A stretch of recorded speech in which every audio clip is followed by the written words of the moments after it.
Hello guys, welcome along to another video. Sorry there's been a bit of delay, I've been busy, but I'll tell you what's been going on. Let's get into it.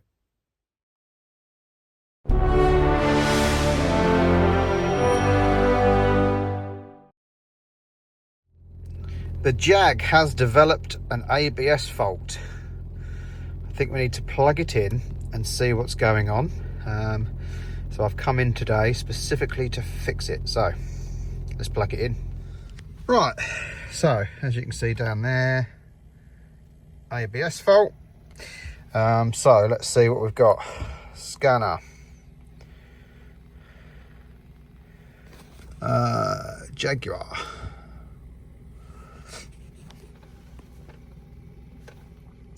Even though this is 2007, the auto.id that says 2005 and newer doesn't actually work on here. So manual.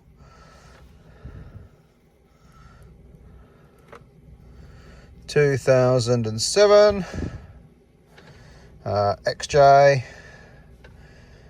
2.7 diesel. Okay. Code scan.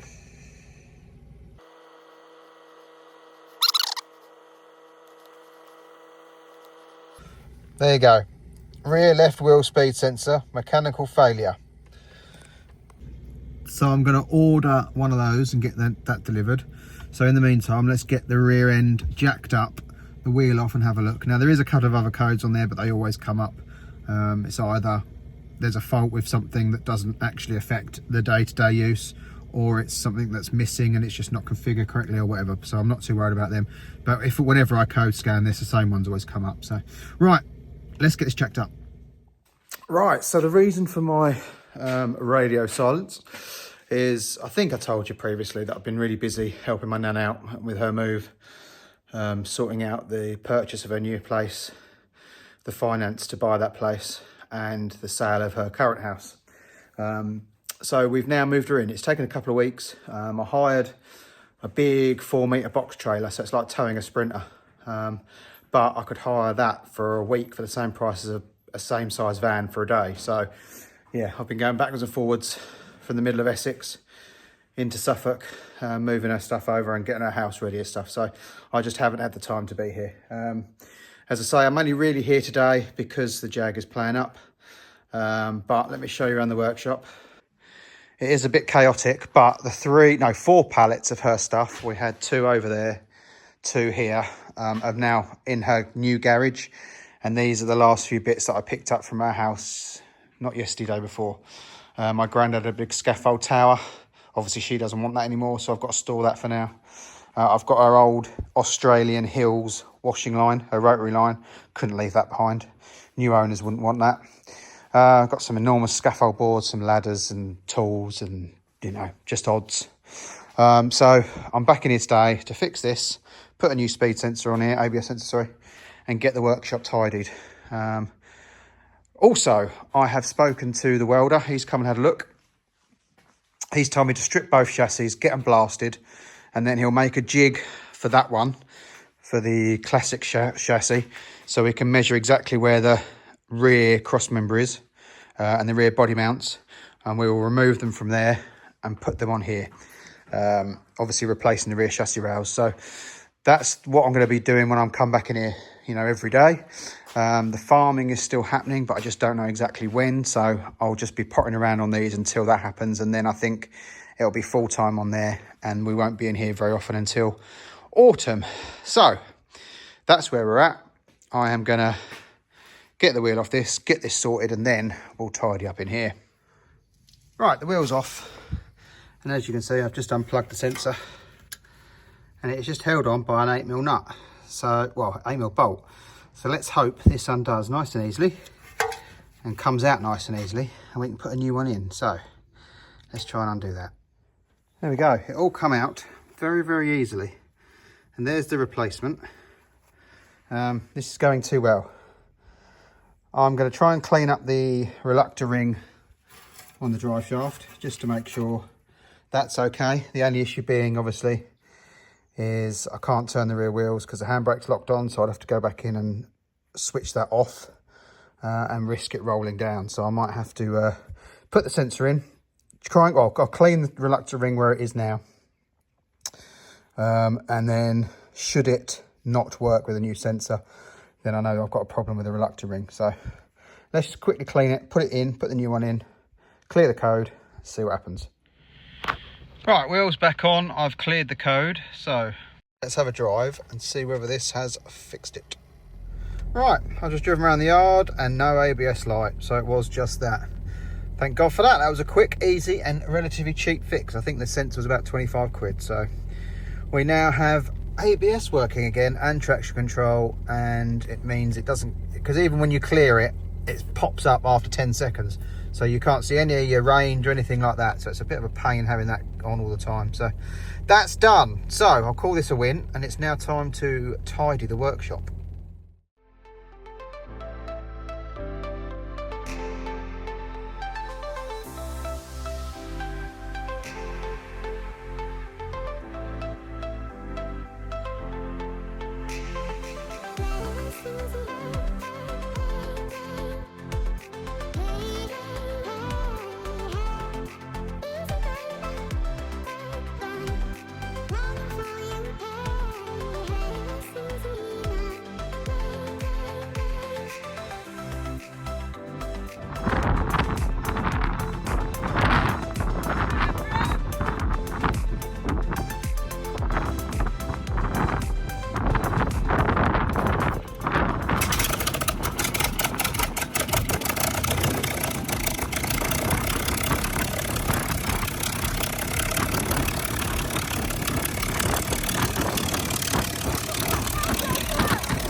Right, back in here after a few days.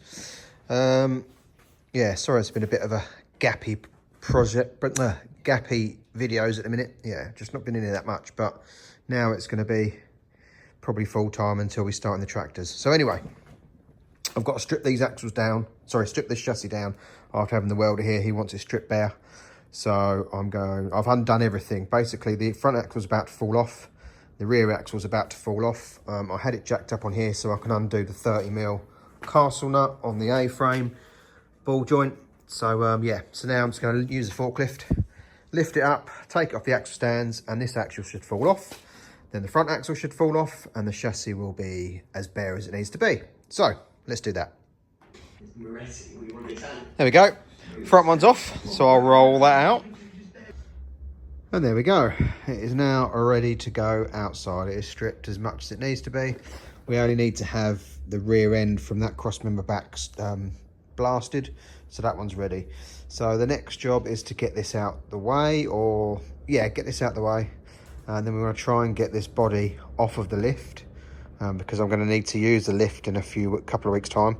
So I want to get this on dollies so I can move it about, and then yeah, what we might do is pull that one off the dollies, just put it on axle stands for now, and then use the dollies to be able to move this one around. So, but today it's blowing a hoolie outside, so I can't really have the doors open.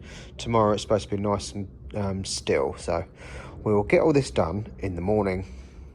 Okay, so got the chassis over from there. I've decided I was going to put this on my friend's trailer. Obviously he lent it to me over probably 6 or 7 months ago. I've just spoke to him, he still doesn't want it back. Just said keep it for as long as I need. So what I've decided to do is put the body on the trailer, because that's a lot easier to the chassis is a lot easier to move about in here than the body. So the body can sit on the trailer, because all we really need to do is cut the rear arches and the floor out, so that can be done on the trailer, and then it can go straight off the scrap, to be fair. So this is here. I'm going to bring the trailer in and get this loaded on there. There we go, it's on the trailer and out here. So when we're ready to start cutting panels out, I can either wheel the trailer in and cut it out, or if the trailer's needed before, then it can go back on the lift. But at the moment it means the lift is now free, and yes, that's still here. He was supposed to come a few weeks ago and I've not seen him. So anyway, right, let's get back indoors. Okay, so I've quickly brought the MGF in. As you can see, this pipe is the one that went. So the bit that was moulded to here has come away. So what I've done, I have cut this off further down the pipe, albeit not a very great one, but just for the time being. And I'm going to get a T-piece to replace this bit. So the hose that was here will obviously clamp down onto a T-piece. T-piece will come out of here for the other hose to go onto, and then the T-piece will be this end. I'll just need to get a little short bit of hose to go back onto the pipe. I don't think this one will be any good to use, but I'm sure I can find a piece lying around. So I've ordered the T-piece. We've just got to wait for it to arrive. The actual hose, because of its shape, it's sort of MG only, so it come from Rimmer Brothers, but they're out of stock until, well, for weeks. There's a date, but apparently that's not a regimental date. So I'm going to try a T-piece just to see whether we can at least use this throughout the summer, and then when it comes off the road in the winter, I might even drop the whole engine and replace loads of bits and pieces, because it doesn't take a great deal. And I've got stainless water pipes to go on it as well, so I think I might do that over the winter. But anyway, for now, we just got to wait for that T-piece to arrive. Right then, so to end today, I've begun stripping this one down. So I just got the cooling pack off, so the rad intercooler, aircon rad, took off some of the hoses, which are down there. I've got to obviously remove some more water hoses down here. I'm going to try and leave the gearbox cooler on there for the moment, because I haven't drained the fluid out yet.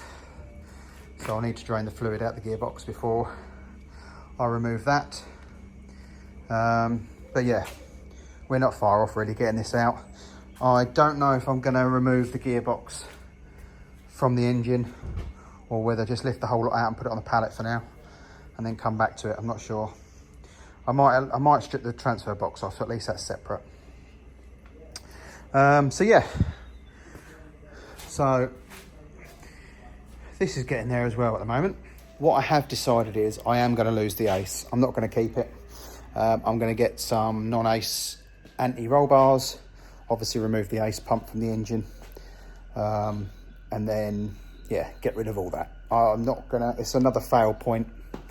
I've driven various, I drive the Defender with air, and that's not even got the anti-roll bars, and it's fine. So once it's got air and normal anti-roll bars, I'm sure it'll be absolutely fine. So whew, it's really warm today, 25 degrees it is. Apologies. So yeah, right, I'm gonna leave this here. It's the first video back for a little while. I don't know what's going to happen next week. I don't think there's much on, so I'll be in here cracking on with this. So have a lovely weekend. Thanks for watching, Like, subscribe and share, and I'll see you in the next video whenever that may be. Cheers guys.